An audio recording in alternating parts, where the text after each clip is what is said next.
Dapat kasi is hindi ka lang makapagsimula at maging successful. Ang pinaka-intention natin is maging successful ka ng tuloy-tuloy.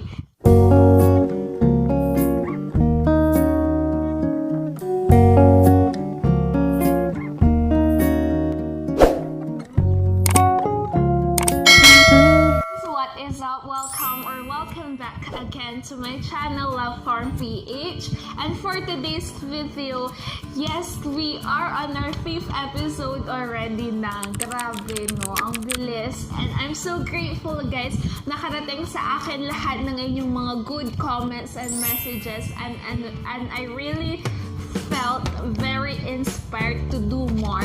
So, this video, I dedicated myself talaga to search on this and to really think about it and reason it out kung paano nga ba maging successful sa free-range chicken farming. So, but before that, guys, let me give you a bit of a disclaimer. Hindi ito yung video na inaakala nyo na magiging ito kasi a lot of people, usually sa mga videos ko, they are different kasi I think a lot of people are expecting me to say something else. Siguro akala ng iba, mag-share ako ng system, magandang sistema sa manukan, ano nga ba yung pinapakain ko or pinapainom kong vitamins para lumaki sila kaagad. And I know that those things are very important, but for me, those are just the secondary things kasi ang success ng isang manukan ay nakadepende sa tao talaga na mag-i-start nito. Yes, you heard me right. Hindi siya sa gaano kagandang breed ng manok mo, hindi siya sa gaano kagandang sistema, but it's you. Ikaw na nakikinig, ikaw na nanonood, kasi ikaw naman yung magiging pinaka-leader or owner ng manukan na yon. Lahat ng mangyayari ay hawak mo. That is why I wanted to equip my fellow chicken farmer on this topic kasi madami sa atin yung we think na nakadepende doon. And I'm not saying na hindi, but yes, it also depends on that. Pero ang pinaka dapat i-equip natin is yung sarili natin itself. Sabi nga nila, the best investment is yourself. So please, kung hindi man ito yung sa video na sa tingin nyo makakatulong, you are free to go. But sa mga tao na manonood pa, I promise you that this will really help you a lot in order to achieve the success na gusto nyo in free-range farming. So yes, medyo mahaba yung intro natin, but without so much ado, let's get started. Video kasi hindi lang ito yung video na gagawin ko about it. So, asahan nyo guys yung part 2. Watch that out guys. Kasi, inisip ko siyang hatiin sa tatlo. First is yung starting up. Second is yung business and business itself, and third is marketing or selling. So doon nagpapaloob yung strategies na gusto kong i-share sa inyo guys. So the first one, and how to really be very successful in chicken farming, dapat i-start mo to with the reason of helping people.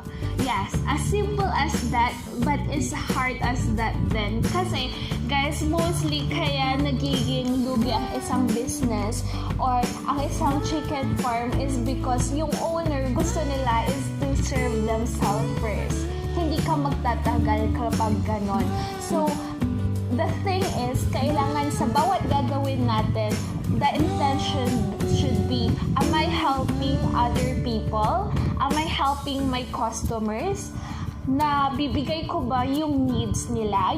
Yun yung pinakauna nating isipin, yung mga customers natin. Kasi walang business na walang customers. Kapag nag-business ka at wala kang customers, yun business.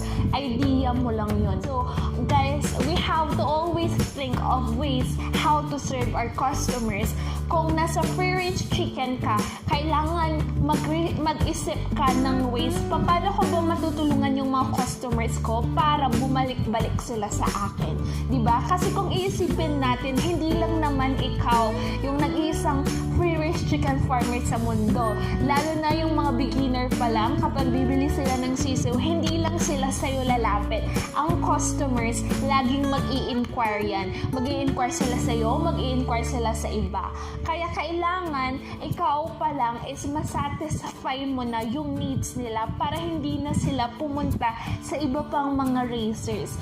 Kailangan, alam mo kung ano yung kailangan nila. And kapag nabigay mo na yung kailangan nila, doon naman nila i-rewardan yung effort mo. So yes guys, kapag inisip kasi natin yung ibang tao muna before ourselves, yung pera, magiging madali na yan. Hindi na natin yan hahabulin. Kaya sa business, wag mo palaging isipin yung habulin yung pera kasi mahihirapan ka. Hindi yun lalapit sa'yo nang walang kapalit. Paano mo ba sila masasatisfy is to help them, meet them at their point of need. So, parang panliligaw din yan guys. Kailangan mo silang ligawan hanggang mapa-oo mo sila at mapabili mo sila ng farm product mo. So that is the most important thing guys. Keep that in mind, is to serve your customer first. Satisfy them and they will give you back. Customer service is a must. Alam nyo ba na sa simpleng smile nyo lang, sa simpleng greet nyo lang ng good morning, yung mga tao is ma-appreciate nila yan. Akala natin na, oh, mag-greet ka lang naman eh, hindi ka nila papansinin. Minsan hindi pa nga sila marunong mag-thank you. But at the end of the day, yung mga tao kasi, yung palagi nilang maiisip is, hindi kung anong sinabi mo, but how you made them feel. Kahit na magaling ka naman magsalita, but you made them feel na parang odd or you made them feel in some way, hindi pa rin sila bibili sa'yo guys. Kasi most of people, they function according to their feelings. Kung ano yung nafe-feel nila, kung feel nila na ganito or mas bet nila na ganito, they will go to that place. So you have to also keep in mind to be pleasant and smile always because kagaya ng sabi ko, customer service is a must. To give thanks. I know na most of you guys hindi naman religious, but you know, Philippines, Christian country. So I know na most of us has a faith God. And nasa Bible kasi yon yung tithing. Sabi sa Malakay 3:10 na naaalala ko doon is sabi ni God kapag binigay daw natin yung 10% ng ating kita, ilalayo niya tayo sa mga peste, which is para sa ating chicken farmer is very important kasi once na napeste ka, damay-damay na yan. Hindi lang iisa, pero pwede yan magkahawa-hawaan kapag hindi natin nabigyan ng solusyon kaagad. So, let me just give some people example ng mga tao na nag-succeed because of tithing. And first person is Robert Kiyosaki, well known sa ibang bansa and even here in the Philippines. So sabi niya, one of his secrets para yumaman is to give his tithes. Isipin natin, yung pera natin, yung 10% is maliit lang siya compared dun sa mapupunta sa atin. Yung 90% sa'yo na yun eh. So yung next one is si Mr. Colgate. Kilala niyo naman siya guys, diba? Sa apelido pa lang, si Mr. Colgate yung may-ari ng Colgate.